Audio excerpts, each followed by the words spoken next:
this. Over 1900 years ago, this was written.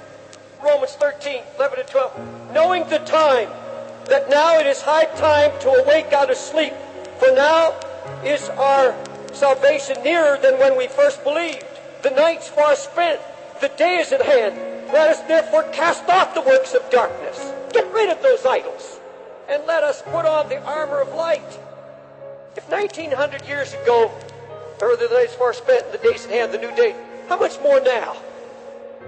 Now, you know what makes me cry? These disciples of Christ who were so far removed from His coming were expecting Him any moment. They lived diligently and they spent their lifetime. Jesus wasn't first, He was everything. I mean, they gave everything. Yes, we who are so close to His coming live so carelessly. After 1900 years since this is written, think of it.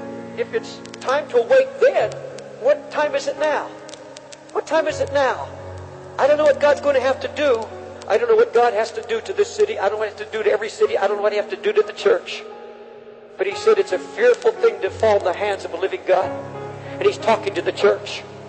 He said it's a frightful thing. We're not taking it frightful. We've created a God in our concept. We have a concept of God that He's just so loving. He's so merciful. Yes, He is to those who follow Him in righteousness. And God so loved the world, He gave His only Son. Yes, He loves the whole world. But there comes a time when God says, my justice must now be satisfied. And He said, that's it. And He begins to move.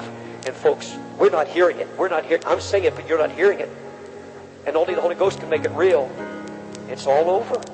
The party's over. And now, let me ask you how you're spending your time. You say, Lord, Lord, He's my Lord. What do you do with your spare time now?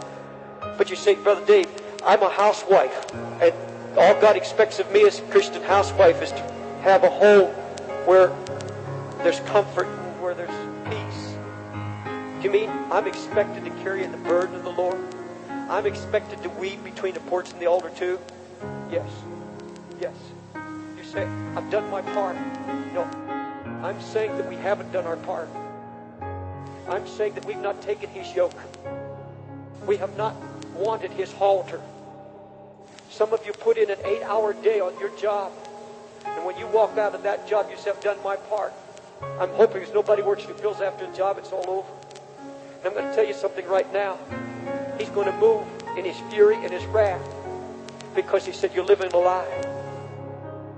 You say He's Lord, He's Lord. You won't take His burden, you won't take His yoke upon you. I'm asking you, how many of you wives, how many of you husbands, drive through the city or you ride the subway, how many of you wept? When's the last time you wept over the loss? Have you grown so accustomed to it, it doesn't move you anymore? I've been in this city now for 30 years and it's moving me now more than it's ever moved me before because I'm getting the burden of the Lord. I'm realizing that it's not enough just to go out and pass out literature. It's not just enough to have a job for Jesus. I've got to have His Spirit upon me, His brokenness. I've got to be able to pray, oh Lord, do something in my heart. I'm just not an errand boy. I want your heart. I want you to break me. I don't want to tell the world that He's my Lord and live a lie. Because I'm not praying and I'm weeping. Are you reading it? Are you digging into it? That's what God said to us, to go deeper in this Word. You have time. You say you don't have time. Yes, you have time for everything else. And He said, I'm going to judge you for it. You get my yoke upon you. Take my burden upon you. Get this halter upon you.